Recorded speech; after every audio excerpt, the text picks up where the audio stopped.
ብዙዎችም መርጠውታል። የብዙዎችም የመጀመሪያ ምርጫ ሆኗል። ትርፋማ የሚያደርጉትን ሱቆች ፈልገው ከሆነ የወርቅ መሸጫ ማዕከል፣ የትራንስፖርት እምብርት፣ የቱሪስቶች መዳረሻ በሆነችው ፒያሳ ላይ ዓለም አቀፍ ስታንዳርዱን የጠበቀ ዲዛይን ያለው የንግድ ሱቆችን በካሬ ከ160 ሺህ ብር ጀምሮ አሊያም በ2 ሚሊዮን 200 ሺህ ብር ሙሉ ክፍያ ብቻ ቢያሻውት ለንግድ ቢያሻውት ለቢሮ የሚያደርጉትን የንግድ ሱቆች ለሽያጭ አቅርበናል። ምርጫው የመኖሪያ ቤት ከሆነ ከእንጦጦ ጀርባ በአትሌቲክስ መንደር በ200 እንዲሁም በ400 ካሬ ላይ ያረፉ ጂ+ እና ቪላ ቤቶችን በመሸጥ ላይ እንገኛለን። ዋጋው በካሬ 40 ሺህ ብር ሲሆን እውነተኛ የ20% ቅናሽ አድርገን የጠበቅነው እንገኛለን። እንዳያመልጦ። ለበለጠ መረጃ ከታች ባለው ስልክ ይደውሉልን። ዳብላ ሪል ስቴት የእርሶና የቤተሰቡ ምርጫ።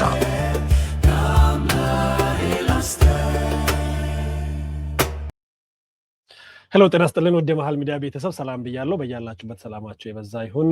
ትላንትና ላይቭ መግባት አልቻልኩም በቴክኒክ ችግር ምክንያት። ዛሬም ተመሳሳይ ችግር ገጥሞናል። የቴክኒክ ችግር በስቱዲዮአችን እንድንገኝ አላደረገም። ነገር ግን ያው ዊኬንድም ስለሆነ ሊሆን ይችላል ቶሎ ፊክስ ያልተደረገው።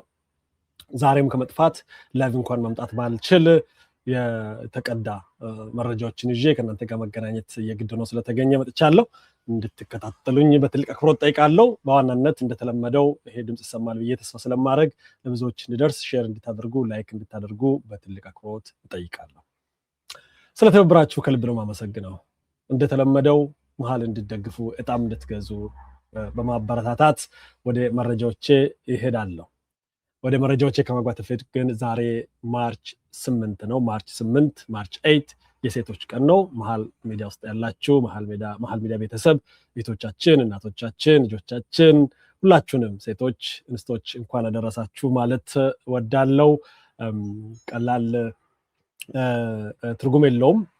አንድ ቀን ብቻውን በቂ ነው ወይ ሊባል ይችላል። ነገር ግን ካለው ጠቀሜታ አንፃር ቢያንስ የሴቶች ፍትህ፣ መብት እና ነፃነትን መጠበቅ፣ ማሰብ፣ ማሰላሰል፣ ችግሮችን መፍታት የዓለምን ችግር ግማሽ በላይ እንደ መፍታት ይቆጠራል። ብዙዎች ዛሬ ይታወሳሉ።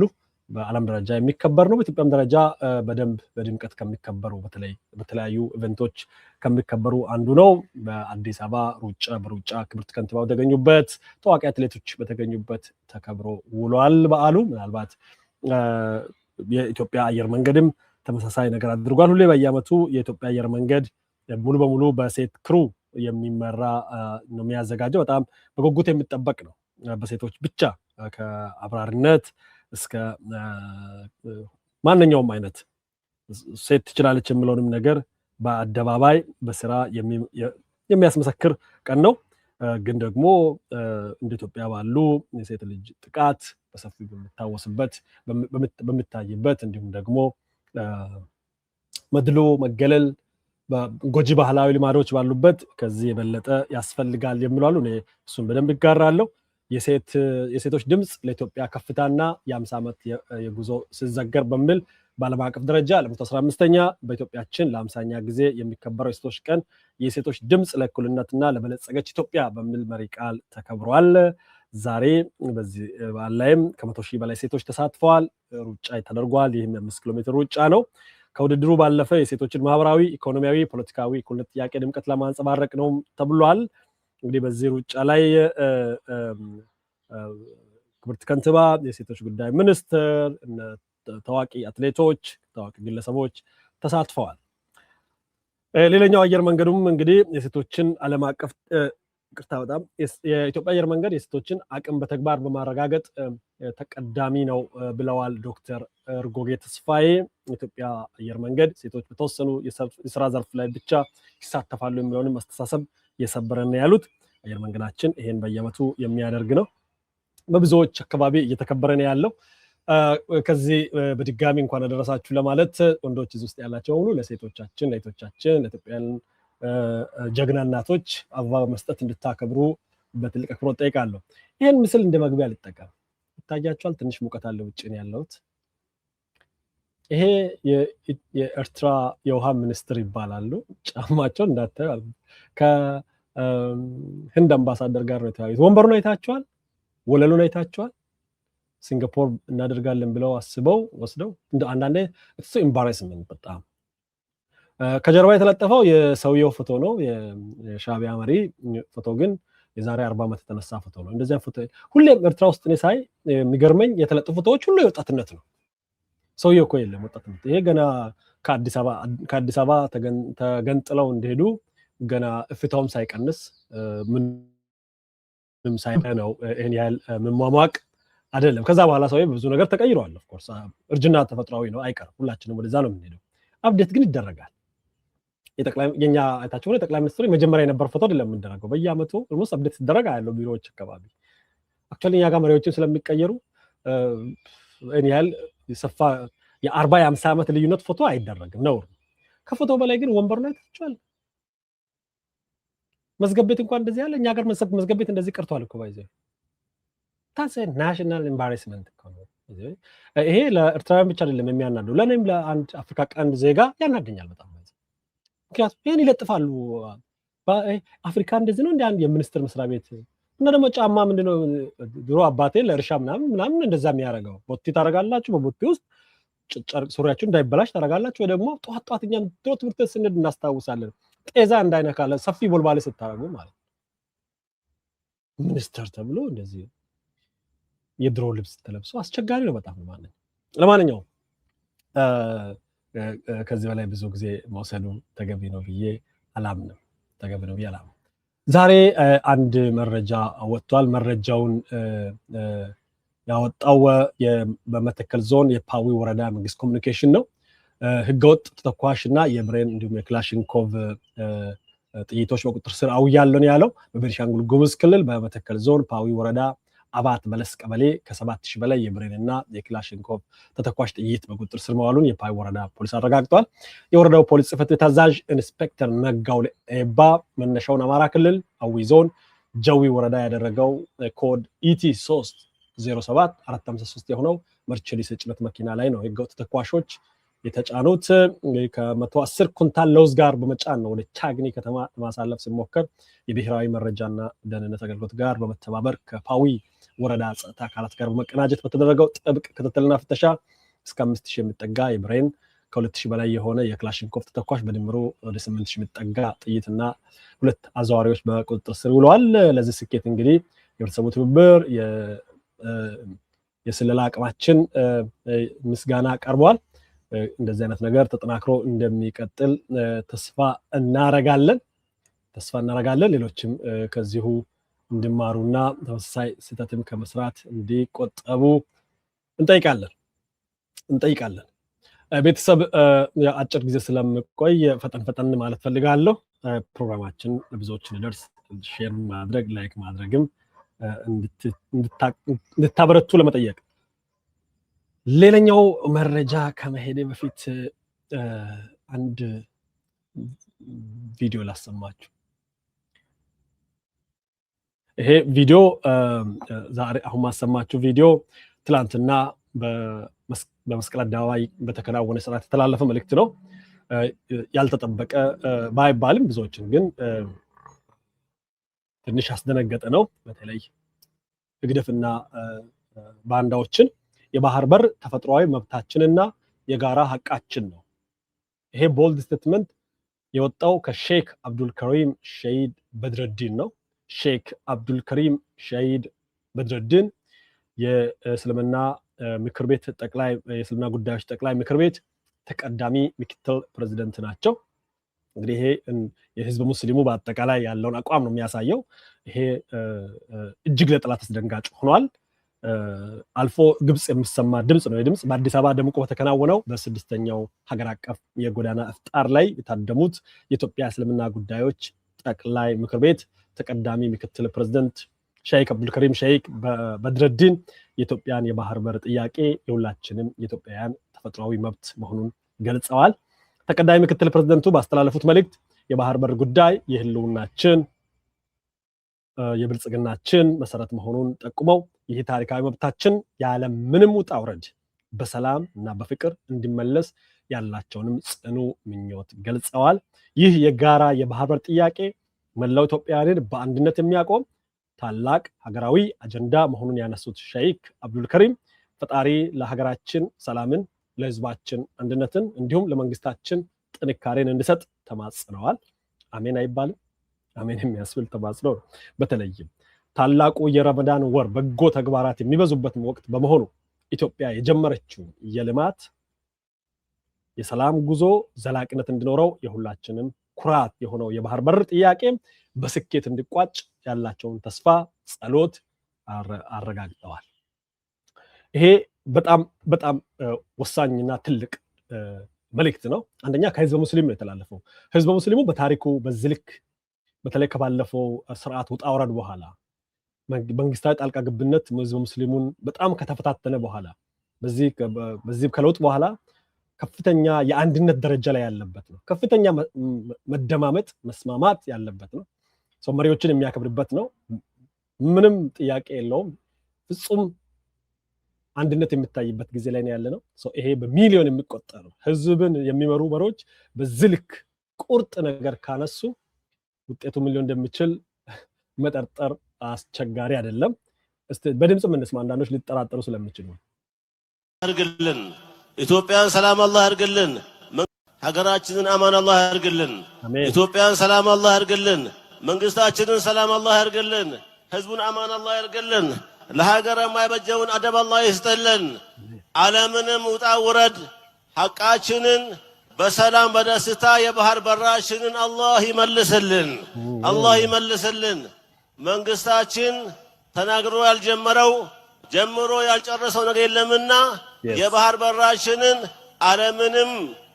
ዓለምንም ውጣ ውረድ በሰላም በፍቅር አላህ ይመልስልን። ልማታችንን ዘላቂ አላህ ያርግልን። ሰላማችን ዘላቂ አላህ ያርግልን። ዓለምን ሁላ ሰላም አላህ ያርግልን። በየባገሩ የሚሰማው ደም መፋሰስ አላህ በቃ አላህ ይበለው። በዚህ ረመዳን በሚወርደው ኸይራት ይሁንበት። ከሀገር ኢትዮጵያ ጀምሮ ሁሉ ዓለም ሰላም አላህ ያርግልን። አማን አላህ ያርግልን። አማን አላህ ያርግልን። አማን አላህ ያርግልን። መንግስታችንን ህዝባችንን አማን አላህ ያርገው። ኢትዮጵያ ድሮም የሁሉም ፈርቀዳጅ ናት። የሰላሙም የአማኑም ፈርቀዳጅ አላህ ያርጋት። ወልሐምዱሊላሂ ረቢል ዓለሚን ወአኺሩ ደዕዋና አን አልሐምዱሊላሂ ረቢል ዓለሚን አላሁመ ሰሊ። እጅግ ልብ የሚያሞቅ መልእክት ነው። እንደ ሀገር አንድ መሆናችንን የሚያሳይ ትልቅ መልእክት ነው። በእውነት በጣም ደስተኛ የሆንኩበት መልእክት ነው።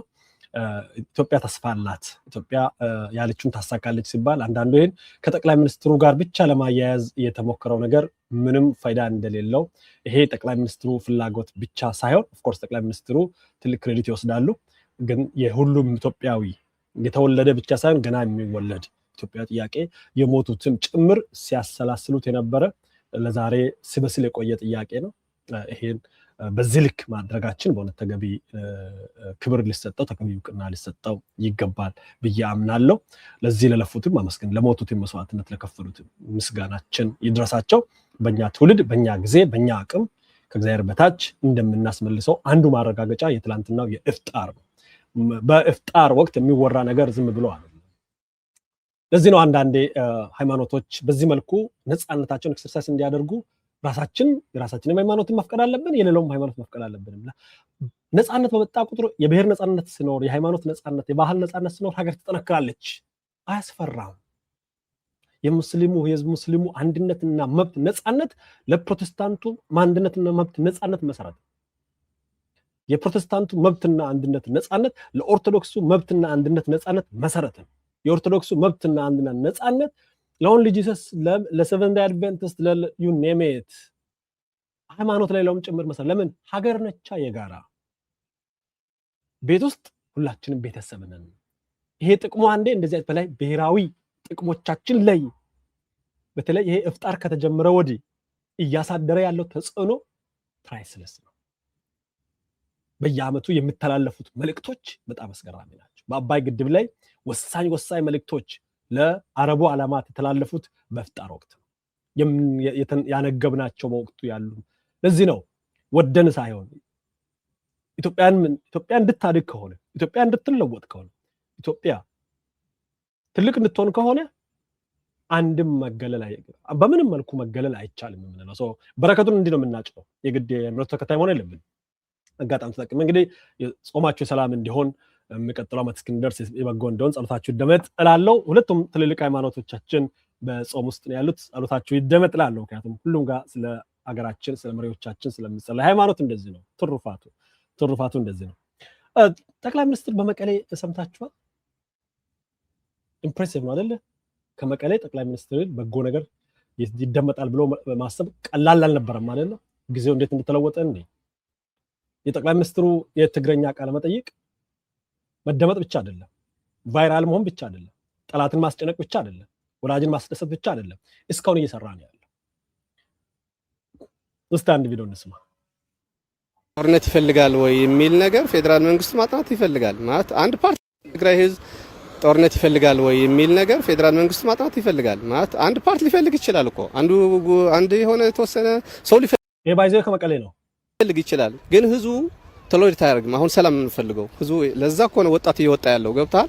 ስለ ጦርነት አይፈልግም ህዝቡ። ሲቀጥል ደግሞ ከ2013 2014 ተምረዋል። የጦርነት አስከፊነት በደንብ ተረድቶታል።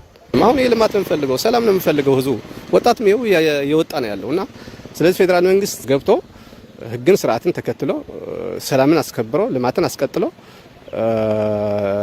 እንቅፋት የሚሆን አካል ካለም ስርዓት የማስያዝ ግዴታ አለበት ብዬ አምናለሁኝ ማለት ነው። አሁን ለምሳሌ አዲስ አበባ፣ ሐዋሳ፣ ባህር ዳር ዋተበር ያሉ ከተሞች የልማት ኮሪደር እያያችሁት ነው። መቀሌ አይደለም ልማት ኮሪደር ሊካሄድ ውሃም የለውም። ኦፍ ኮርስ የ27 ዓመት የነበረ ውጤት ነው ውሃው ኦቨርናይት አይሰራም፣ ግን መሰራት ይችሉ ነበረ። ኢንፍራስትራክቸር መስራት ነበረባቸው ጀስት እንደ ሌሎች ክልሎች ማለት ነው። ያ ይሄ ቆኝኛ ስንለው ነበረ ነው አይደል? አይ ቲንክ የተቆረጠ ነው ያለው አይደል? ሙሉን አሰማቸዋል። ሙሉን ሳይሆን ከዚህ የተሻለውን አሰማቸዋለሁ። እስቲ አይ ቲንክ እኔ ከምናገር ብንሰማ ይሻላል። ላይክ እያረጋችሁ ነው፣ ሼር እያረጋችሁ ነው። ይሰማል እነዚህ ድምጽ? አንዳንድ ጻፉልኝ እስቲ። ያው ሰላም እንፈልጋለን፣ ጦርነትን አንፈልግም፣ ልማትን እናስቀጥላለን ትግራይ ላይ የሚሉ ነገሮችን ተፈናቃዮችም እንመልሳለን የሚሉ ነገሮች ፖዚቲቭ ናቸው። እንደ ጠቅላይ ሚኒስትር እንደ መንግስትም ማድረግ ያለባቸው የመንግስት ሪስፖንሲቢሊቲም ነው። ትግራይ ህዝብም የኢትዮጵያ ፓርት ነው፣ እኛ ኢትዮጵያዎች ነን። ስለዚህ ፌደራል መንግስት እንደዛ ኢንተርቪው ማድረጋቸው እኔ አፕሪሼት አደርጋለሁኝ። ቆንጆ ነው እንደዛ ማለታችሁ በጣም ጥሩ ነገር ነው። ተጨባጭ ወደ መሬት ወርዶ ህዝቡ ተጠቃሚ የሚያደርግ መሆን መቻል አለበት። በተጨባጭ ልማት የሚፈልግ መሆኑ እጁን በመላክ ለህዝቡ ከተሰጠው ተረጋግቶ ወደ ልማት የሚገባበት ሁኔታ ይፈጠራል። ሰላም ስለዘላ አይና ነው ጉዕ ዘለና ማለት ሰላም ስላለ እኮ ነው አሁን እያወራን ያለ ነው። በእውነት ከሆነ የጠቅላይ ሚኒስትሩን ንግግር ወድጄዋለሁ። ያሉት ነገርም አንጀት የሚያርስ ነው። ካው ጠቅላይ ሚኒስትር ለሃወ መግለጽ ሰማይ ያነ ጠቅላይ ሚኒስትራችን የሰጡትን መግለጫ ሰምቼዋለሁ። የፌዴራል መንግስት እያነሳ ያለው በተፈራረምነው የፕሪቶሪያ ስምምነት እንስራ ነው። መሆን ያለበትም ይሄው ነው። በዚህ ወገን ሆነ በአካል ሀገር ዘለው መንግስት በዚህ ወገንም ሆነ በፌዴራል መንግስት በኩል የፕሪቶሪያው ስምምነት ከተተገበረ ሰላም አማራጭ የሌለው ድላችን ነው። ትግራይ ህዝብ ጦርነት ይፈልጋል ወይ የሚል ነገር ፌደራል መንግስቱ ማጥናት ይፈልጋል ማለት አንድ ፓርቲ ሊፈልግ ይችላል እኮ አንድ የሆነ የተወሰነ ሰው ሊፈልግ ይችላል። ግን ህዝቡ ቶሎሬት አያደርግም። አሁን ሰላም እንፈልገው ህዝቡ ለዛ እኮ ነው ወጣት እየወጣ ያለው ገብቷል። ስለ ጦርነት አይፈልግም ህዝቡ። ሲቀጥል ደግሞ ከ2013 2014 ተምረዋል። የጦርነት አስከፊነት በደንብ ተረድቶታል። አሁን የልማት ነው የምፈልገው፣ ሰላም ነው የምፈልገው ህዝቡ ወጣትም ይኸው የወጣ ነው ያለውና ስለዚህ ፌደራል መንግስት የተወሰነ ሰው እንደዛ ስላለ እንደዚህ አደናቅፎኛል ማለት የለበትም። ገብቶ ህግን ስርዓትን ተከትሎ ሰላምን አስከብሮ ልማትን አስቀጥሎ እንቅፋት የሚሆን አካል ካለም ስርዓት የማስያዝ ግዴታ አለበት ብዬ አምናለሁኝ ማለት ነው። የትግራይ ህዝብ አሁንም ለቀጣይም ሰላምና ሰላም ብቻ ነው የሚያዋጣውና ሰላም ነው የሚፈልገው። ለኢትዮጵያ ህዝቡም ቢሆን ሰላምና ሰላም ነው። ሁሉም አብሮ ተያይዞ የሚለማው ከሰላም ብቻ ነው። ከዛ ውጭ አማራጭ የለንም ማለት ነው። አሁን ለምሳሌ አዲስ አበባ፣ ሐዋሳ፣ ባህር ዳር ዋተበር ያሉ ከተሞች የልማት ኮሪደር እያያችሁት ነው። መቀሌ አይደለም ልማት ኮሪደር ሊካሄድ ውሃም የለውም።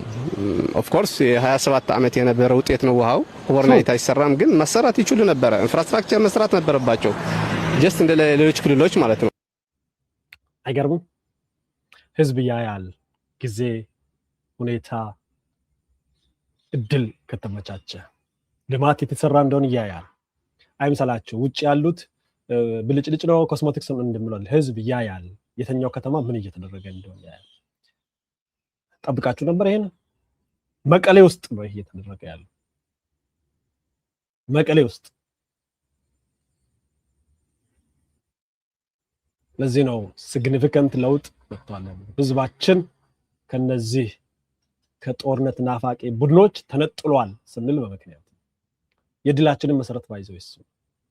ለዚህ ነው እነዚህ የውጭ ኃይል ተላላኪዎች መደበቂያ ዋሻቸው ተደፍነዋል። በፊትም የተረፉት በህዝብ ውስጥ ተደብቀው ነው። ተስፋ የሚያደርጉት ህዝብን ነው። ህዝብ ከተፋቸው መደበቂያ ከከለከላቸው የሚሞቱ ናቸው። የፖለቲካ ሞት ከሞቱ ቆይተዋል። አሁን በያዙበት ከሄዱ የአካል ሞት የመሞታቸውም እድል ሰፊ ነው። ህዝብ አይን ነው። ህዝብ ጆሮ ነው።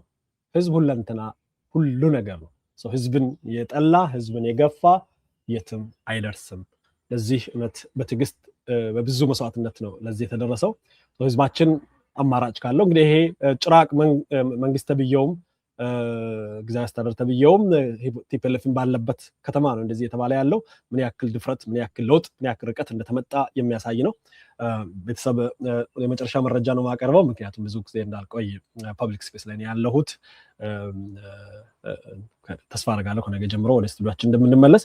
ይሄ የመጨረሻው መረጃ ፕሮፌሰር ብርሃኑ ነጋ ከፖለቲካ ተሰናበቱ ሊያስብል የሚችል ነገር ተከስቷል። አይ ቲንክ ለረጅም ዓመት በኋላ ፕሮፌሰር ብርሃኑ ነጋ ከኃላፊነት ተነስተዋል። ዛሬ ነው ይህ የሆነው። በአድዋ ድል መታሰቢያ ሙዚየም አስቸኳይ ጉባኤ እየተደረገ ነው ያለው። አስቸኳይ ጉባኤን እያደረገ ያለው የኢትዮጵያ ዜጎች ለማህበራዊ ፍትህ ፓርቲ ነው ወይ ኢዜማ በመባል የሚታወቀው። እንግዲህ ይሄ ጉባኤ ዛሬ ባደረገው ጉባኤ ውሎ ኢዜማ ላለፉት 7 ተከታታይ ዓመታት ፓርቲውን በመሪነት ያገለገሉትን ፕሮፌሰር ብርሃኑ ነጋን ዛሬ ከፓርቲ መሪነት አሰናብቷቸዋል። በክብር ነው ያሰናበታቸው። በእርሳቸው ቦታ መሪ ለመሰየም በአሁኑ ሰዓት 2 ተፎካካሪዎች ቀርበው የድምፅ መስጠት ስነስርዓት እየተካሄደ ይገኛል። ምናልባትም ይህ ፕሮግራም የምተላለፍበት ጊዜ ምርጫም ተከናውኖ ሊሆን ይችላል። ውጤቱን ይዘን የምንቀርብ ነው የሚሆነው። እንግዲህ አንዳንዶች የተናገሩ ያሉት የፖለቲካ ህይወታቸው መጨረሻ ይሁን ከፓርቲነት ሊቀመንበር ወርደው ነገር ግን በፓርቲ አባልነት ቀጥለው ወደ መንግስትነት ሊመጡ ይችላል ወይ ነው። የኢዜማ አመራረጥ የፓርቲ ሊቀመንበር አይደሉም። በፓርቲ ውስጥ ፕሬዝዳንትና መሪ፣ የፓርቲው ፕሬዝዳንትና መሪ ትይዩ መንግስት መስርተው ነው የሚኖሩትና ፓርቲው ቢያሸንፍ ፕሬዝዳንት የሚሉት እሳቸው ነው የነበረው። ከዛ ቦታ ተነስተዋል። በሚቀጥለው ምርጫ ኢዜማ ቢያሸንፍ እሳቸው ፕሬዝዳንት ነው። ሜይ ቢ ሌላ ሹመት ሊያገኙ ይችላሉ። ከዚህ የተነሳ ብዙ ደጋፊዎቻቸው ትንሽ ምቾት አልተሰማቸውም። እኔ ግን አንደኛ አዲስ ባህል ነው፣ ሁለተኛ ደግሞ አይ ቲንክ አሁን ያሉበትን ስራ እስከ መጨረሻው ገፍተው በመስራት የፖለቲካ ህይወታቸው እዛ እንዲያበቃ ፍላጎት ያላቸውም ሊሆን ይችላል።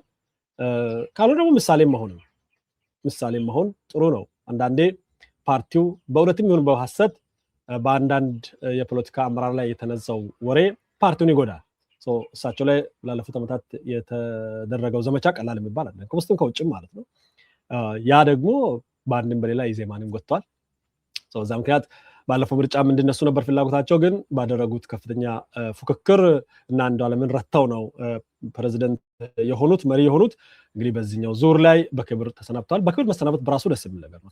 አሪፍ ልምምድ ነው። ኢትዮጵያ ውስጥ መንግስታት ብቻ አይደለም ከስልጣን ለመውረድ የሚያስቸግሩት፣ የፓርቲ መሪዎችም እስከሚሞቱ ድረስ አይወርዱም ነው የነበረውና ይሄ አዲስ ልምምድ ነው፣ ሊጠናከር ይገባል። እናንተ ምን ትላላችሁ የሚለውን በኮሜንት ጻፉ። ለዛሬ ያለኝን ፕሮግራም በዚህ ጨርሳለሁ። ስላዳመጣችሁኝ ከልብ ነው የማመሰግነው። መልካም ጊዜ፣ መልካም ቀን።